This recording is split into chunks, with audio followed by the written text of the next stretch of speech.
Retour ce soir dans les années 1910-1960, du temps de l'école coloniale en Afrique occidentale française.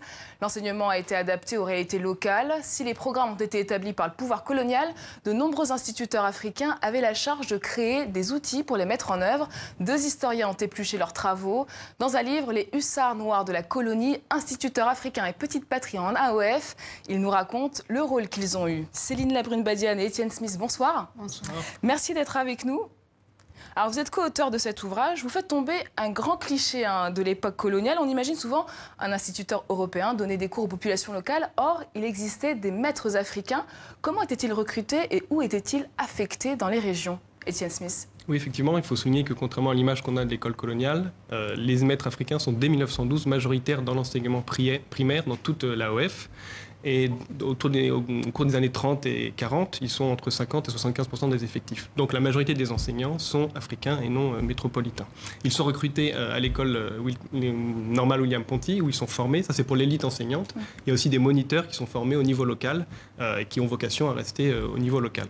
Et en quoi consistait cet enseignement adapté, Céline Labrune-Badiane? Il s'agissait de l'adapter aux réalités locales. Donc, on enseignait par exemple l'histoire locale, la géographie locale, et il y avait aussi un enseignement pratique agricole. Pour l'enseignement de l'histoire locale, ça peut être celui de la région, de l'Afrique occidentale française. Ce qu'il faut savoir, c'est toujours dans son rapport avec la France et toujours dans la perspective de mettre en avant les soi-disant bienfaits de la colonisation. Donc, c'est la vision des vainqueurs qui est enseignée. Est-ce qu'on peut parler d'une africanisation des programmes? Oui, on peut parler d'africanisation des programmes. Le problème qui se pose à ce moment-là, c'est qu'il y a aussi une africanisation des cursus et des diplômes, ce qui fait que les colonisés sont maintenus dans une position subalterne de fait. Ce qui explique l'impopularité de cette école, ce qui explique aussi que certains instituteurs aient refusé d'adapter l'enseignement et dispenser un enseignement qui correspondait au programme, disons, en vigueur en métropole. Alors, ces instituteurs compilaient leurs travaux dans un bulletin de l'enseignement en AOF. Finalement, ils sont aussi devenus en quelque sorte des ethnologues, par exemple. Qu'est-ce que vous avez découvert dans ce champ-là? Effectivement, ils sont ethnographes, mais aussi historiens. Donc il y a des travaux d'ethnographie, des travaux d'histoire. Les travaux d'ethnographie, c'est notamment sur les thèmes de la parenté, le mariage, le divorce, qui est un thème qui passionne les instituteurs. Donc il y a un article, par exemple, de Ben Daoud Madembassi sur le divorce en Pays Bambara. Il y a un article de Abdoulaye Sadji sur l'importance des traditions orales pour écrire l'histoire. Un article de Modibo Keïta, futur président du Mali, sur l'enfance au milieu soninké, qui est son devoir de vacances. Donc voilà, toute une variété de thèmes ethnographiques et historiques. Alors, les thèmes étaient quand même imposés par l'autorité coloniale. Y avait-il des critiques ou des remises en cause, justement, de cette autorité, entre les lignes? Bon, ce qui est intéressant, en fait, c'est que les instituteurs donnent l'impression de se conformer, en fait, à l'exercice imposé, mais que, justement, entre les lignes, on peut voir des critiques, et parfois même pas entre les lignes. Les critiques sont parfois très ouvertes. Quelles étaient les critiques, par exemple?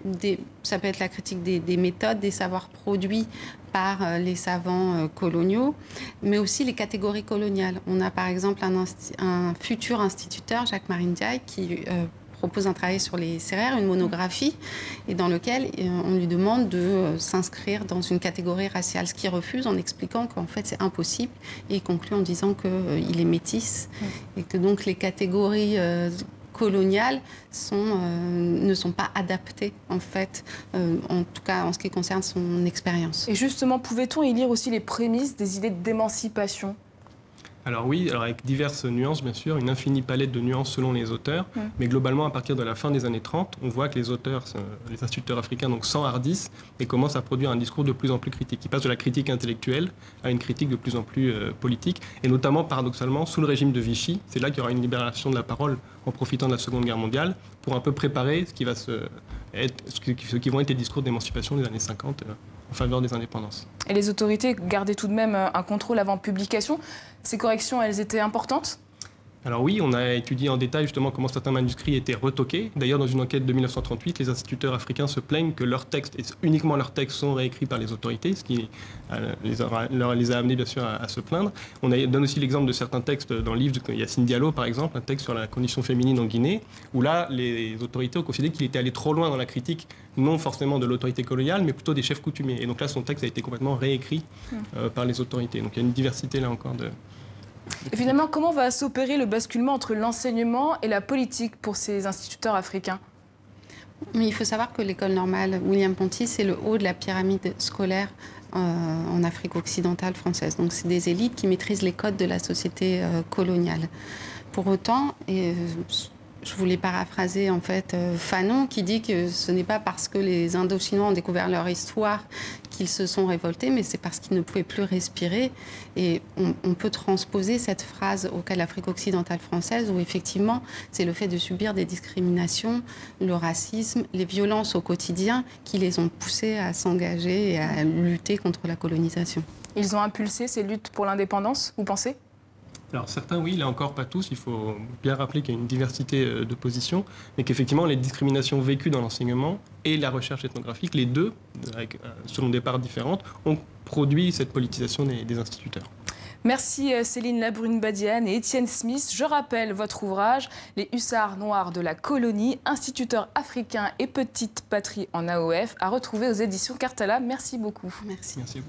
C'est la fin de ce journal. L'actualité africaine continue sur notre site internet et les réseaux sociaux. Je vous dis à demain.